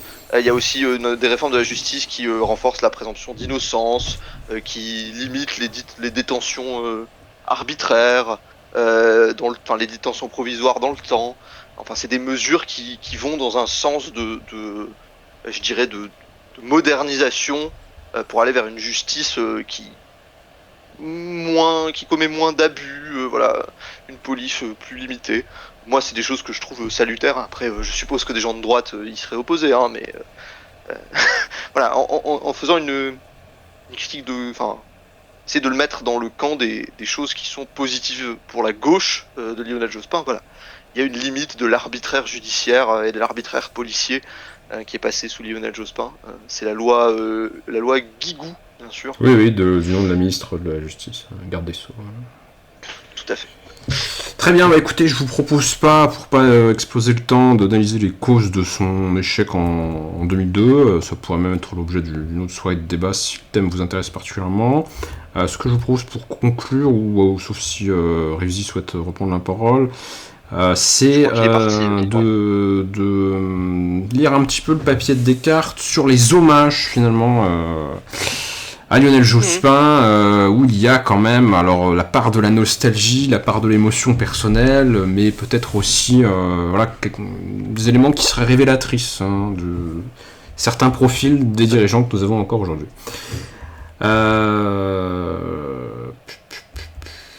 Donc Descartes, qui lui regarde ces choses-là, alors je ne l'ai pas précisé, mais bon, lui c'est son regard d'ancien militant communiste, qui n'a pas un bon souvenir de cette période-là et surtout des années Mitterrand. Qu'est-ce qu'il nous en dit ? Pourquoi, donc c'est la question qui se pose dans son papier, pourquoi les journaux de l'establishment élèvent au rang d'homme d'État, entre guillemets, quelqu'un dont l'histoire ne retiendra probablement pas grand-chose ? Bon, je passe sur les commentaires amers. Peut-être l'explication est-elle à trouver moins dans ce que Lionel Jospin était que dans l'époque à laquelle il s'identifie, c'est-à-dire la période dorée pour l'élite socialiste s'entend, quand les Mitterrand's Boys, comme François Hollande d'ailleurs, faisaient la loi dans la politique française. Cette période où la gauche donnait encore, malgré les déceptions de l'ère Mitterrand, l'illusion d'avoir un projet pour changer la vie, et des cadres intègres, soucieux d'autre chose que de leur carrière personnelle pour le porter. La gauche plurielle était un peu le fruit de cette illusion. Ceux qui y croyaient s'imaginaient qu'on pourrait refaire l'expérience de la gauche au pouvoir comme elle aurait dû être, droit d'inventaire aidant. Je me souviens d'ailleurs des débats au sein du PSF sur la décision ou non de participer au gouvernement, car oui, Lionel Jospin aura des ministres communistes qui feront la politique qu'on a dite, d'où aussi la déception d'un certain nombre de militants ou de sympathisants vis-à-vis de ces partis. À ceux qui se souvenaient avec amertume de la période 80-83, donc qui s'était fini par le tournant de la rigueur, la direction du Parti communiste répondait que « cette fois, ce sera différent ». Bien entendu, ce ne fut pas le cas. Très vite, le gouvernement de la gauche plurielle s'est placé dans la droite ligne des politiques maastrichtiennes du quinquennat précédent. Nanana, bon, on l'a déjà dit. La déclaration, un historien de l'époque dans le journal Le Monde commentera la déclaration de politique générale de Lionel Jospin en la comparant à celle d'Alain Juppé, donc voilà, centre droit. Centre droit, centre gauche, finalement il n'y a plus de différence, c'est aussi cette époque qui marque un rapprochement des partis de gouvernement français et l'idée que finalement il y a des différences partielles ou cosmétiques, mais que sur le fond il n'y a qu'un seul modèle possible. Tout ça est oublié. De Jospin, donc dans le commentaire officiel, dans la presse, dans ce qu'on a vu ces derniers jours depuis le 22 mars, de Jospin on retient ce qui est personnel, on oublie ce que fut sa politique. Comme ce fut le cas lors de la mort de Badinter, qui lui a été panthéonisé. On insiste sur sa rectitude et sa droiture, qualité semble-t-il devenue si rare dans le milieu politique qu'elles assurent à celui qui les pratique un hommage national. Parce que c'est vrai qu'être honnête, a priori, c'est quand même le minimum. Enfin, Ouais, mais malheureusement, c'est pas le cas. J'y reviendrai. ça en dit long. Ouais. Après, il y a comme cette phrase du blogueur Descartes auquel je suis pas indifférent. On oublie que cet homme droit a trahi les promesses qu'il avait faites à ses alliés de la gauche plurielle, notamment sur les privatisations. L'idée de la droiture de Lionel Jospin n'est-elle pas contestable, Tengri, compte tenu du fait que il avait dit certaines choses, qu'il n'a pas faites une fois au pouvoir. Ce qu'on veut dire. Tout à fait. Non, mais c'était pas un politicien parfait. Il respectait pas nécessairement toutes ses promesses électorales. Je pense qu'il a quand même, si on devait regarder le programme de la gauche plurielle, je pense quand même que la majorité de ce qui était dedans a été fait. Hein. Mais effectivement, il y a eu des choses sur lesquelles il y a eu des trahisons. Maintenant, je pense que quand on parle de la droiture de Lionel Jospin, ce n'est pas tant pour mettre en avant que ce serait un grand homme qui respecte toujours ses promesses électorales, mais plutôt que ce n'est ni un corrompu, ni un tricheur, ni un homme de ni un Manuel Valls finalement, ni quelqu'un qui se jette sur le premier poste venu. Oui. Voilà, un opportuniste. C'est une chose, effectivement. Voilà, l'opportunisme c'est un problème, mais je pense qu'aujourd'hui on vit dans une période où la politique française est quand même sous le sceau un peu terrible de la corruption. Le nombre de gens, de ministres accusés, condamnés, mis en examen est terrifiant. Dupond-Moretti par exemple qui a été blanchi. Voilà. Exactement, enfin, mais les exemples sont infinis, hein. Je suppose que tout le monde pourra les avoir à sa disposition. Et c'est vrai que Lionel Jospin, parmi tous ces gens, aujourd'hui, il fait un peu figure de contraste finalement. Hein. Voilà. À ce compte-là, faisons un hommage national à François Hollande quand il nous quittera. Je veux dire, lui non plus n'a pas tapé dans la caisse. Est-ce que ça n'est pas la moindre des choses enfin, Non, mais je ne dis pas que ce point-là mérite un hommage national. On va pas féliciter les gens de ne pas voler quand même. Non, mais je ne dis pas que ça mérite un hommage national. Je dis simplement que c'est pour ça que les gens sont un peu nostalgiques.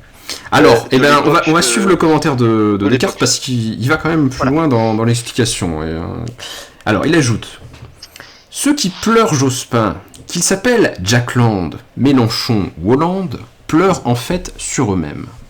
Ce sont des nostalgiques d'une période où ils étaient jeunes et beaux, et oui, il y a quand même ça qui joue, hein, et tout, absolument tout leur était permis, notamment à Jack Land. C'est ce moment-là, mais oui, non, parce que c'est un homme dont on apprend par voie de presse qu'il s'offusque de devoir payer en allant au cinéma. Donc on comprend qu'à une époque, ils pouvaient le faire sans payer. C'est à ce moment-là qu'ils ont commis un crime qui devrait leur être impardonnable, celui de choisir la solution de facilité d'accompagner le nouveau credo libéral-libertaire plutôt que de le combattre. C'est cette capitulation idéologique dont la gauche n'arrive pas à se relever, ayant trahi les principes universalistes, ayant tourné le dos aux couches populaires et réservé tous ses soins aux classes intermédiaires, elle ne peut plus défendre l'intérêt général. Ayant trahi ses convictions, elle ne pense plus qu'en termes d'alliance, de candidature, de prébande. C'est cette descente aux enfers qui conduit à embellir rétrospectivement le passé.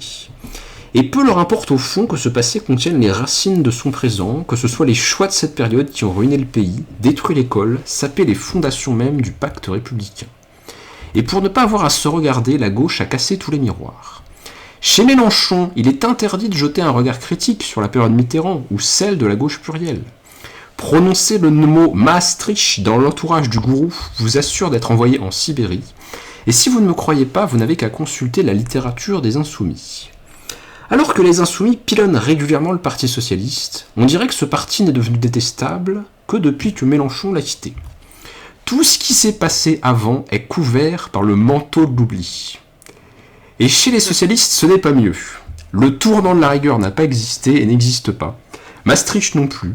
Et Mitterrand est né un jour de 1972, vierge de tout péché.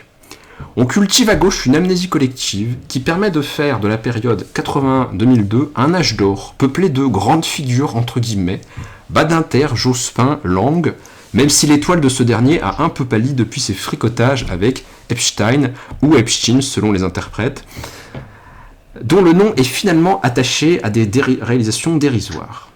On ne peut pas dire que l'abolition de la peine de mort ait fondamentalement modifié la vie des Français, pas plus que la fête de la musique.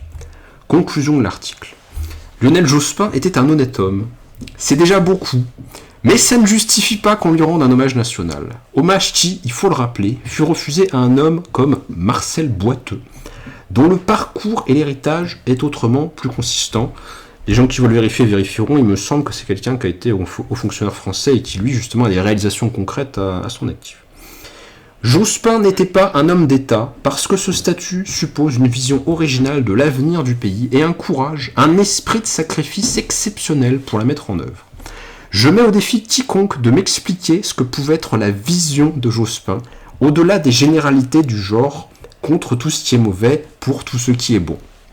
Quant au courage et à l'esprit de sacrifice, Macron, donc qui a quand même fait un hommage public à Lionel Jospin, a très bien résumé la question. Citation du président de la République. Pour Lionel Jospin, l'esprit de rigueur fut toujours inséparable de l'esprit de sacrifice. De quel sacrifice, entre guillemets, parlait-il ? Du fait qu'il a accepté en 81, à la demande de Mitterrand, de rester premier secrétaire du Parti socialiste plutôt que de devenir ministre. Tout est dit. Donc oui, tu nous as certes expliqué que c'était un poste de pouvoir, mais précisément, c'est pas si dur que ça de ne pas entrer au gouvernement quand on devient premier secrétaire du Parti socialiste à une époque où ça compte quand même de contrôler l'appareil du parti. Oui. Et par ailleurs... Mais ironiquement, ils sont souvent déçus. Hein. C'était le cas aussi de Hollande. De Hollande, et c'était le cas d'autres gens qui sont restés. C'est-à-dire que c'est un poste de pouvoir, certes, mais assez ingrat, je pense. Hein. Il faut supporter les autres. Voilà, il faut supporter, il faut organiser les autres. C'est pas un boulot dans lequel... Et puis comme dirait Mélenchon, il faut s'assurer que les élections donnent les résultats qu'on a convenus à 4 dans un bureau. C'est ça. Et puis c'est pas très...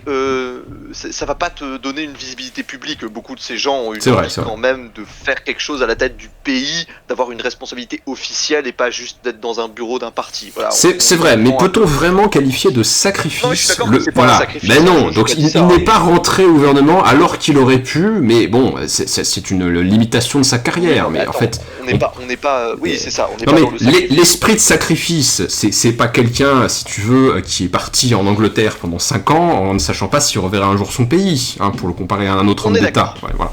Oui, donc bien sûr. Que le président de la République rende hommage à Lionel Jospin. Imaginerait-on tout de même, pour reprendre une citation de François Fillon, et je vois laquelle je pense. Ouais. Imaginez-t-on Lionel Jospin mis en examen. Voilà. Non, je tiens à apporter un dernier élément peut-être pour conclure ma contribution à tout cela, sur pourquoi Lionel Jospin, à mon sens, il est intéressant peut-être pas de lui rendre un hommage national, ça c'est un débat. De toute façon, le niveau des politiques est tellement faible que ça me surprend pas particulièrement. Mais voilà. Pourquoi ça me semble intéressant de noter Lionel Jospin et de comprendre quel est son rôle aujourd'hui, finalement, c'est de se dire que au-delà du fait que c'était un homme honnête et voilà, un homme droit et bon, rigoureux, de culture protestante, tout à fait. C'était quelqu'un aussi qui a représenté, je dirais, la dernière fois que la gauche a été au pouvoir en France et qu'elle a fait des choses de gauche, accompagnées certes de privatisation, de déception, voilà, mais qu'elle a fait quand même des choses comme les 35 heures, comme d'autres, réellement de gauche. Parce que la seule autre fois où la gauche a été au pouvoir depuis, c'est François Hollande. Oui, et ça, pire. Je pense que tout le monde est d'accord. Tout le monde est d'accord que c'est un niveau de trahison qui va bien au-delà. Moi, je suis de l'avis que ça continue une courbe qui commence bien avant. Hein. Je suis d'accord que ça. Non, mais ça continue une courbe depuis bien longtemps. C'est-à-dire que pour moi, la dernière fois que la gauche était au pouvoir, ce serait plutôt 1936. Hein, voilà. Non, mais je te dis pas que c'est la gauche. Si tu veux, c'est le centre-gauche. Mais si tu veux, de ton point de vue, c'est la dernière fois que le centre-gauche a été au pouvoir et a fait des choses de centre-gauche. Parce que Hollande, c'est même pas du centre-gauche. Hein. Je sais pas ce que c'est. mais mais c'est vraiment la déception et la trahison qui n'a pas du tout été. Il faut rappeler que la gauche, si Lionel Jospin échoue en 2002, la gauche fait un très bon score. Si on ajoute les partis trotskistes d'extrême gauche cumulés, oui, voilà. C'est ça. Oui, non, mais même avec, tu rajoutes le parti radical, Chevènement, les Verts, les communistes, les machins, la gauche plurielle fait un très bon score. Hein. Même en oubliant les communistes, pour l'époque, c'est un meilleur score que François Hollande. Enfin voilà, il y a un vrai engouement à gauche. Les gens sont pas déçus du mandat Jospin. En tout cas, pas dans des. Ils sont déçus parce qu'ils ne votent pas pour lui, en fait. Ils votent plus à gauche que lui, d'ailleurs. Ils votent pour des partis qui seraient quand même de l'anticapitalisme. Ils votent pour des partenaires de Jospin dans un gouvernement. Non, là, c'est une interprétation qui semble très critiquable. Ils savent très bien que l'un a plus de chances de gagner que l'autre. Ils ne votent pas pour Jospin parce qu'ils ne se reconnaissent pas dans sa politique. Peut-être, mais moi je pense que quand tu votes pour le parti radical de gauche, tu n'es pas forcément, ou même pour Noël ma mère, tu n'es pas forcément plus à gauche que Lionel Jospin. Ça me semble contestable. Enfin, les partis trotskistes qui représentent l'extrême gauche française sont ils sont à quasiment 10% cumulés, plus Chevènement qui a quand même une position qui représentait historiquement l'aile marxiste. Chevènement, il représente la droite de Lionel Jospin. Non. Ah si. Ça c'est un truc avec lequel on sera jamais d'accord. Mais Chevènement, il est de droite. critique la mondialisation, il a pris des positions hostiles à l'Union européenne. Sécuritaire, il est ministre de l'Intérieur et les gens qui votent pour lui, c'est des gens qui vont ensuite donner de Hollande à Philippot, c'est-à-dire pas spécialement des gens de gauche. Voilà. C'est pas le seul thème ou la seule raison de. Voilà. Non, c'est pas la seule raison. Je pense que les gens qui votent Chevènement, c'est des souverainistes de gauche. Ça veut pas dire qu'ils sont plus à gauche. C'est pas vrai. On fera la. Historiquement, Jean-Pierre Chevènement. C'est l'aile marxiste de la SFIO. Il a quitté le PC, il a quitté le PS parce qu'il n'était pas d'accord avec le tournant de la rigueur et compagnie. Enfin, Oui. Ouais, mais en 2002. Il incarne quand même la tendance CERES, donc le CERES, le Centre d'études et de recherche et d'éducation socialiste, au sein du PS, qui est un courant important et qui est le courant le plus marxisant du PS. Mais oui. Non, mais je suis Après, d'accord. il évolue avec le temps. Voilà, à un moment, Chevènement était plus à gauche. Est-ce que c'est encore le cas en 2002? Ça mérite étude. Je suis pas sûr. Eh bien, on fera l'étude de ce cas une autre fois. On pourra faire une étude sur. On lira sa biographie, on lira des documents sur. Il y a beaucoup de choses à dire, mais globalement, je pense que voilà, Jospin, c'est une nostalgie, particulièrement pour Mélenchon, mais pour d'autres aussi, du dernier mandat de gauche. Alors je dirais pas que c'était une réussite, mais du dernier mandat de gauche qui n'a pas été une catastrophe. Parce que je pense que tout le monde est d'accord pour dire que le mandat François Hollande, ça a été une catastrophe pour la gauche. Voilà.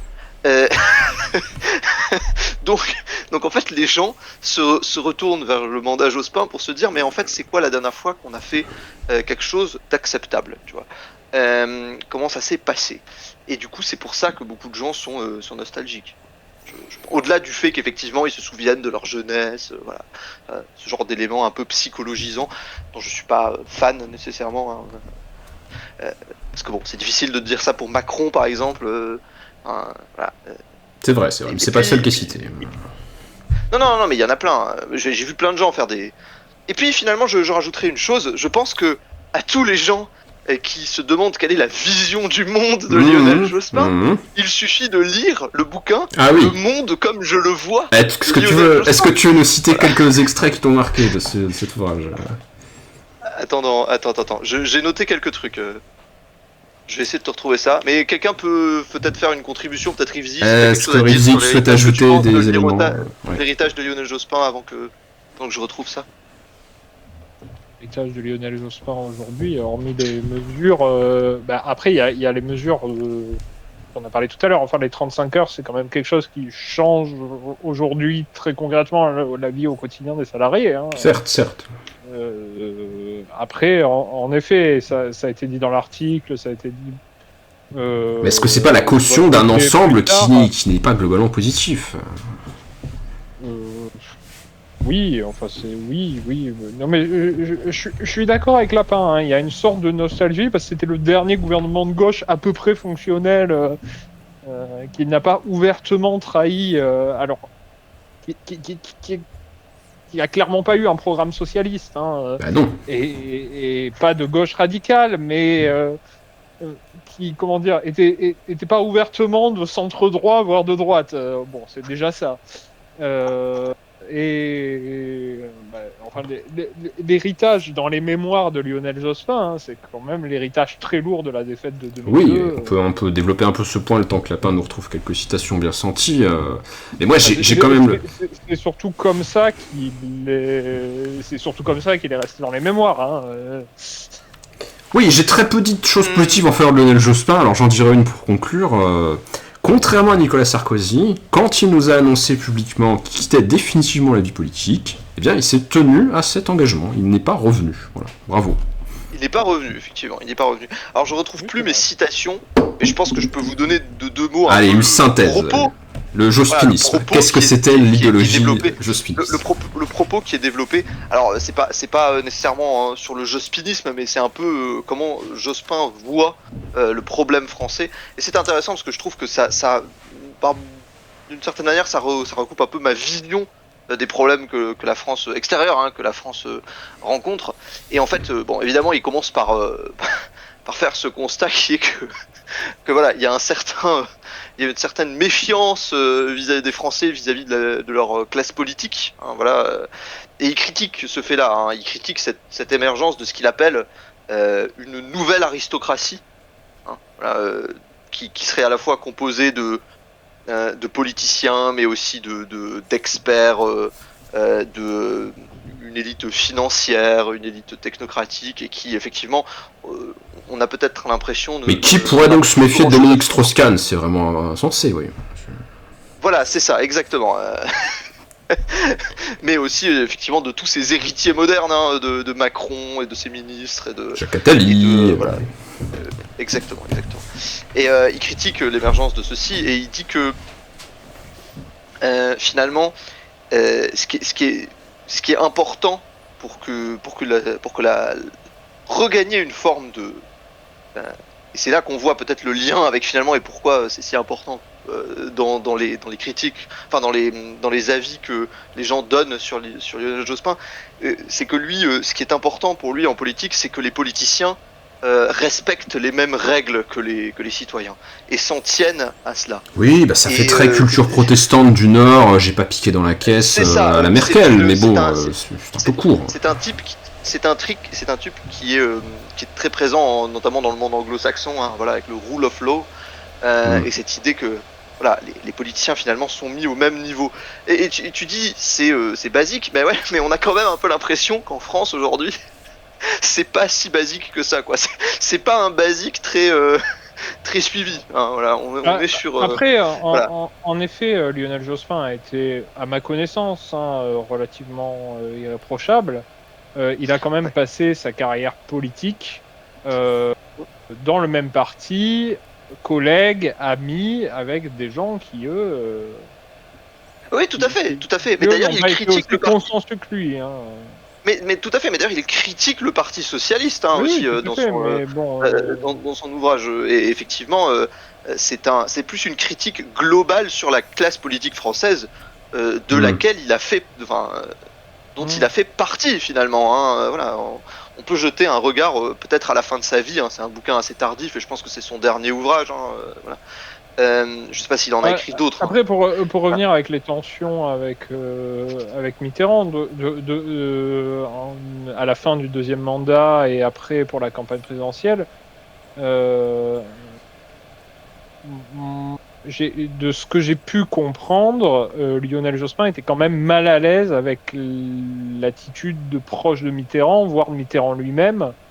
On pense à une maîtresse et sa fille qui vivent sur les frais de l'État voilà. dans un appartement parisien. On parle d'affaires. Alors j'ai ça va dans le sens de l'aristocratie. Hein. Oui, tout à fait. Voilà, de gens qui se permettent tout finalement. Hein, voilà. Je m'étais noté l'affaire Urba, par exemple, voilà, qui est une affaire politico-financière. Avec des attributions frauduleuses de marché public pour financer le Parti Socialiste, qui est un système qui fonctionne en fait depuis la création du Parti Socialiste et jusqu'en 1990. Donc, qui provoquera la condamnation d'Emmanueli. Hein. Oui, tout à fait. Et dans les années 90, il va être dégommé politiquement, Emmanueli. Mais le système fonctionnait alors que Lionel Jospin était premier secrétaire du Parti Socialiste. Alors après, je ne sais pas s'il en a eu connaissance. Enfin, je ne sais pas s'il est à participer, mais je vois difficilement comment le premier secrétaire du Parti Socialiste pouvait ne pas avoir connaissance du fait que le parti qu'il dirigeait était financé de manière occulte par des attributions publiques frauduleuses. Oui, c'est un problème, effectivement. Je pense que, ceci dit, je pense que tout le monde le pratiquait, mais voilà, c'est pas une excuse, hein, on est d'accord. Oui. Je pense que malheureusement, il y a tout un tas de trucs qui aujourd'hui, mais ça c'est peut-être, il y a des points quand même sur lesquels la société française vis-à-vis de la politique a évolué positivement, notamment sur effectivement les marchés publics et sur par exemple les emplois fictifs, le cumul des mandats, tout ce genre de choses. Voilà, les gens qui voient une politique française très corrompue aujourd'hui ne se rendent pas bien compte d'à quel point ça l'était encore plus à une certaine époque. Hein. Mais c'est d'ailleurs ce qui a participé aussi à tuer le PS, hein, sous le mandat Hollande, enfin les multiples affaires. C'est ça. Dont l'affaire Cahuzac est l'exemple le plus emblématique, mais il n'y a pas eu que ça. Il y a eu Aquilino Morel, il y a eu. Bartolone a eu des problèmes aussi. Je crois Bartolone et Cambadélis ont tous eu des problèmes, il me semble. Oui, Cambadélis a eu des problèmes, ça c'est sûr. Il y a plein de gens qui sont corrompus dans la classe politique et je pense que Lionel Jospin, effectivement, on pourrait lui reprocher d'être coupable d'avoir fermé les yeux sur la corruption des autres. Je pense que tout le monde fermait les yeux sur la corruption de tout le monde, malheureusement. Voilà, le niveau était tel, je sais plus qui, j'avais vu une étude un jour qui parlait du nombre de gens, enfin c'était pas vraiment une étude mais c'était un peu un truc de recherche historique, qui parlait du nombre de gens qui avaient des emplois, enfin qui plaçaient leurs proches en emploi fictif à une certaine époque. Voilà, on est sur l'hégémonie de l'emploi fictif, quoi. C'est un peu triste, mais sur ce genre de points, la société française peut-être que c'est pas tant que les gens sont moins corrompus ou plus corrompus, c'est que les Français sont moins tolérants vis-à-vis de la corruption aujourd'hui. Les journalistes s'informent mieux. Voilà aussi, et c'est peut-être c'est très positif que les gens soient. Les journalistes sont moins corrompus aussi, peut-être. C'est possible aussi. Ou disons, en tout cas, il y a des journalistes non corrompus, parce que, voilà, à mon avis, il y en a une bonne partie quand même qui sont des bons perroquets. Mais il existe des journalistes d'investigation qui font le boulot, voilà, contrairement peut-être à une certaine époque où c'était plus. Le Canard enchaîné existe depuis longtemps, quand même. Notamment. Oui, mais le Canard enchaîné, d'ailleurs, c'est lui qui a révélé beaucoup d'affaires dans ces années-là déjà. Oui, tout à fait. Mais au bout d'un moment, ils ont autre chose à. Ils font ce qu'ils peuvent. Hein. Voilà, ils font ce qu'ils peuvent, tu vois. Et peut-être qu'au bout d'un moment, on a fini par venir à bout de la partie la plus visible des privilèges de la classe politique. Mais il y en a encore beaucoup, et c'est un travail constant. Et moi, je pense que c'est un des trucs qui est très important en politique, c'est de s'acharner tout le temps à ce que la classe politique ne soit pas une forme d'aristocratie. Voilà. Qu'il n'y ait pas de privilèges associés au fait d'être politicien, du moins qu'il y en ait le moins possible. Bah écoutez, je vous remercie tous les deux, Tengri, Rivzi, de vos informations, de vos interventions. C'était très pertinent, j'ai appris des choses, j'ai peut-être même changé un petit peu à la marge mon point de vue sur Lionel Jospin. En tout cas, j'espère que ça a intéressé nos auditeurs. On fera sûrement d'autres soirées sur d'autres personnalités à l'occasion, comme ce soir, c'était très bien. Et puis, n'hésitez pas, cher public de YouTube, à nous retrouver sur le serveur de la Cité Libre.